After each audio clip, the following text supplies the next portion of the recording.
Ayan, magandang araw mga kabola. Nagbabalik tayo sa pagbablog natin and nakaka-excite dahil quarterfinals na nga ng FIBA World Cup 2023. So, kung mapapansin nyo, may mga favorite teams na nalaglag like yung Spain natalo sila ng Canada, yung Australia nalaglag sa second round, natalo sila ng Slovenia, tapos yung France hindi rin pumasok.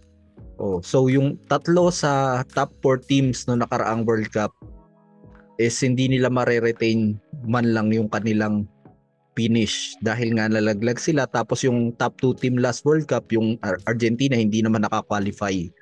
So sobrang nakaka-excite kasi feeling ko etong World Cup na to, etong quarterfinal, sobrang maganda yung mga magiging laban. Nakikita ko na parang wala namang masyadong magiging tambakan dahil talagang etong mga teams na pumasok is ang ganda nung nilalaro nila. And etong unang game na i-discuss ko sa inyo, eto yung isa sa pinaka-match na game. Bakit? Kasi etong dalawa na to, kahit yung Serbia may talo pero yung Lithuania almost ano sila almost similar sila ng mga players, na capabilities ng mga player nila. Merong mga shooter, merong big man na malakas sa ilalim, merong magagaling na point guard. So, ito yung comparison nung unang series na i-discuss natin. Hindi pala series kasi one game lang. Unang quarterfinal game na gaganapin bukas. So, ito yung mga stats na ni-research ko sa FIBA website mismo. Kung mapapansin nyo, ang ranking niyan is 1 to 8 lang dahil hindi ko na sinama yung mga ibang teams na nalaglag, yung top 8 teams lang. So, ito yung mga stats ng dalawang team, ng Lithuania and Serbia. Discuss muna natin isa-isa. So, unang-una dyan, yung points per game. Sobrang magkadikit lang sila kasi yung Serbia yung second na pinakamataas na points per game and yung Lithuania naman yung third. And kung mapapansin nyo, nung game ng Lithuania versus USA, naka 100 plus points sila to beat the USA. USA yun eh. So tinalo nila. And wala pa silang talo sa tournament na to. So samantalang yung Serbia naman, kaya sila nag-qualify, is tinambakan naman nila yung Dominican Republic with Karl Anthony Towns. Okay? Kasi natalo sila sa Italy kaya kailangan pa nilang dumaan sa butas ng karayom. Etong Lithuania, dahil nanalo dun sa unang game nila, so parang ano na lang, positioning game na lang yung nangyari versus sa USA. Okay? Pagdating naman sa rebounds per game, guys, number 1 ang Lithuania. Hindi na nakakapagtaka yan dahil si Jonas Valanciunas, which is top rebounder rin sa NBA, ay nasa kanilang team. At the same time, yung mga guards nila magagaling rin rebound. So they have 44.2 rebounds per game. Sila yung number 1 sa top 8 teams netong quarterfinals. Samantalang yung Serbia naman, dahil wala nga si Nikola Jokic, wala sino yung malaking isa, yung favorite, nakalimutan ko yung, basta yung fan favorite. So i-type nyo na lang kung sino yung nakalimutan kong player. Pang number 7 sila. Sobrang evident na wala nga si Nikola Jokic kasi Nikola Jokic is a triple-double man. So kung nandyan si Nikola Jokic, baka sila pa yung nag-number 1 sa rebound per game. Malamang 45 rebounds per game sila. Pero dahil wala nga, 35.6 lang sila. At sila yung pang-pito pagdating sa rebound. Pagdating naman sa assist, yung Serbia naman yung number 1. Tapos yung yung Lithuania naman is number 6. So sobrang ganda ka rin kasi ng pasahan nung Serbia, kaya sila yung number 1 sa assist.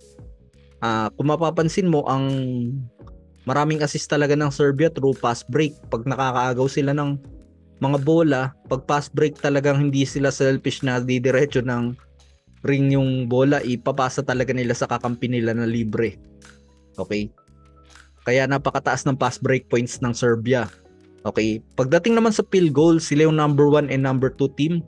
Serbia with 55% and Lithuania with 53.8%. Sobrang dikit lang, pero eto yan, mababa pa yung 3-point percentage ng Serbia sa lagay na yan, which is 30+% lang. So ibig sabihin, sobrang laki ng field goal percentage nila sa 2-point field goal. Okay? Pagdating naman sa steals, medyo tamad guys yung yung Lithuania with only 3.8 steals per game, samantalang yung Serbia naman, they have 9.4. So sobrang dami nilang steals per game. That shows na sobrang ganda rin ng depensa talaga nila, lalo sa mga passing lane. So na-anticipate nila yung mga pasa, kaya ang taas ng steals nila per game. Tapos sa blocks naman, hindi naman nagkakalayo. Number 2 yung Lithuania with 4.4 blocks per game, samantalang yung Serbia naman 3.6 blocks per game. And eto, yung isa sa pinakahuling stats na pag-uusapan natin, yung turnovers per game. Sobrang important yan kasi minsan yan yung nagpapatalo sa team. So, ang pinakamaraming turnover out of 8 teams is Lithuania with 13.4, samantalang ang pinakakonti naman turnover per game is the Serbia. So, ibig sabihin, talagang nag-take care ng Serbia yung ball. Kaya talagang 4-1 rin sila sa lang sila. Ang nangyari lang, ang dami lang nilang turnover nung pagdating sa Italy game, kaya natalo talaga sila doon. And eto yung dalawa sa pinaka player na talagang matchup na inaabangan ko dito sa game na to, Jonas Valanciunas versus Nikola Milutinov. So si Nikola Milutinov, so siya yung isa sa best big man pagdating sa Europe, samantalang si Jonas Valanciunas naman isa sa considered as best big man pagdating sa NBA kasi double-double machine to sa NBA. Okay? So Jonas Valanciunas has 13.6 points per game, 9.2 rebounds per game, and 1.2 blocks per game. Samantalang si Nikola Milutinov naman, kahit wala si Nikola Jokic, meron ka Nikola Milutinov, 14.0 points per game, 9.6 rebounds per game, 1.0 blocks per game. Almost sobrang dikit lang ng stats nila. So, eto yung mga tingin ko na keys of winning ng dalawang team. So, simulan natin. Keys of winning ng Lithuania. So, I think para manalo yung Lithuania, unang-una, kailangan they need to slow down the game to minimize turnover. Kasi, pag binilisan mo yung game, sobrang gustong-gusto ng Serbia yun. Dun, pag mabilis yung pag puro pass break ang ginawa, sa dulo medyo mapapagod yung Lithuania. Hindi nila kayang sabayan tong Serbia. Sobrang bibilis ng mga to. And ayun nga, yung pinakita natin kanina, sobrang taas ng turnover rate ng Lithuania, kaya kailangan talaga nilang mas-slow down yung game para less turnovers. Talagang they need to maximize the 24-hour clock katulad ng ginawa nila nung versus USA. Tapos pag in-slow down kasi nila yung game na puro half court set talaga ang laruan, especially sa low post, kasi yung mga guards nila kaya ring low post. Pinakita nila yun ng game sa USA nung halos lahat ng guards na pinapasok nila minamama si Austin Reeves sa ilalim. So pag gano'n nangyari, it's better kung mas mababa yung scoring dahil pabor na pabor yun sa Lithuania, dahil ganun-ganun nanalo yung yung Italy. I think ang score sa Italy is 86-88. Imagine 100 points ang average ng Serbia, pero na-minimize nila to 8 below that. Malaki yung chance of winning. Ganun rin dapat gawin netong Lithuania kung gusto nilang manalo versus Serbia. Okay? Number 2, they need to dominate the board, especially the offensive rebound. Etong Lithuanian team, ang maganda sa kanila, mataas yung second chance points nila. Bakit? Kasi magaling sila sa offensive rebound. Ito yung isa sa mga best team sa offensive rebound sa torneo na to. Kaya kung makokontrol nila yung rebound, magkakaroon sila ng mga second chance points. Ayun nga, mapapabagal nila yung game. And advantage for them yan. So number 3, kung gusto nilang manalo ng Lithuania, kailangan they need to clog down the lanes. Meaning, pag pinasa kay Milutinov, kailangan nila mag-double team sa mga bigs ng Serbia. Bakit? 61% ang shooting ng Serbia pagdating sa 2-point. Ang dami lang points in the paint. Yun yung kailangang bawasan ng Lithuania. Kasi pag nabawasan nila yung bababa, yung field goal percentage ng Serbia, and they have the biggest chance to win. Okay? So, pag-usapan naman natin ano naman ang keys of winning ng Serbia. So, keys of winning ng Serbia for me, number 1, Bogdanovic must have a career game.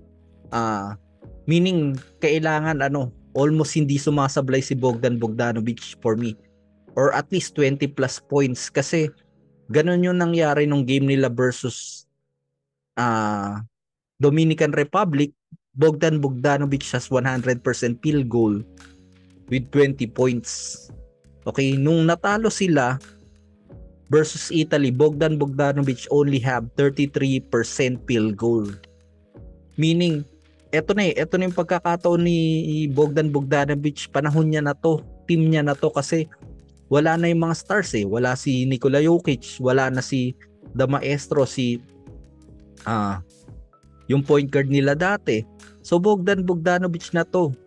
Ito na yung panahon niya na ma-cement as one of the Serbian greats. So kailangan talaga niyang pumuntos at will. Kailangan niyang buhatin kasi almost magka-cancel out nga lang yung Milutinov sa kayong Valanciunas So kailangan ni Bogdanovic talaga na umiscore. So number 2, kung sinabi ko na kailangan bagalan naman ng Lithuania, ang Serbia naman kailangan nilang bilisan. They are one of the best teams when it comes to pass break points. So dun lamang na lamang, and kung mapapansin nyo kanina, pinakita natin steals ng Serbia 9.4. Ganun kataas. So nung game nila sa ang tawag dito, sa Italy, tinambakan na sila, pero dahil sa binilisan nila yung tempo ng game at dami nilang steals, nakahabol sila nun. Although yun nga, natalo sila sa dulo, pero nakahabol sila tambak na sila nung first quarter Okay? And number 3 na pinakakailangan gawin ng Serbia, kailangan nilang ma-foul trouble si Jonas Valanciunas. So hindi ko alam kung si Milutinov ba or other big man, basta ang main goal nila is si Jonas Valanciunas yung i-attack nila. Dahil pag na-foul trouble yan, bababa yung rebounding percentage ng Lithuania, which is favorable sa Serbia yun, dahil pag sila yung mas mataas sa rebound, sila yung pwedeng manalo sa game na to. And which is kaya naman nila dahil size per size and talent per talent, meron naman sila nun. So for this game, ang prediction ko na mananalo is yung Serbia. Serbia by around dikit lang, I think mga -3, ganun pataas. Bakit? Kasi malakas yung Lithuania, pero I do think na wala pa sila nakakatapat na halos kapareho nila. Okay? Maganda lang talaga yung shooting night nila when it comes to USA. Kung nakahabol lang na mas maaga yung USA, baka nanalo pa. Pero etong Serbian team na to, pag binigyan talaga nila ng opportunity na lumamang, wala, tatambakan sila na itong Serbian team. So I predict in this game na ang mananalo is yung Serbian team. Okay? Kayo ba, ano tingin nyo? So kung tingin nyo yung Lithuania, comment lang and bakit. O kung tingin nyo naman yung Serbia,